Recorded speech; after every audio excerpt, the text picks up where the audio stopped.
पौराणिक कथा के अनुसार भद्रावती नाम के राज्य में सुकेतुमान नाम का एक राजा राज्य करता था। उसकी पत्नी का नाम शब्या था।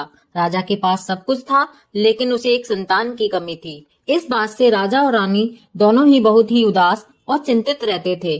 राजा को इस बात का डर सताता था कि मरने के बाद उनका अंतिम संस्कार और पिंडदान कौन करेगा।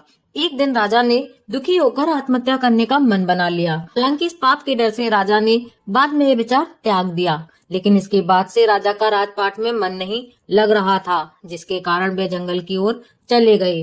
राजा के मन में बहुत ही बुरे विचार आने लगे। इसके बाद राजा दुखी होकर एक तालाब के किनारे बैठ गए। तालाब के किनारे ऋषि और मुनियों के आश्रम बने हुए थे। राजा आश्रम में गए और ऋषि मुनि राजा को देखकर बहुत ही प्रसन्न हो गए। उन्होंने कहा कि हे राजन, आप अपनी इच्छा बताएं। राजा ने अपने मन की बात मुनियों को बताई। राजा की चिंता सुनकर मुनि ने कहा कि इसका सिर्फ एक ही समाधान है। इसके लिए आपको एक पुत्रदा एकादशी का व्रत रखना होगा। मुनियों के कथन अनुसार राजा ने पुत्रदा एकादशी का व्रत रखा।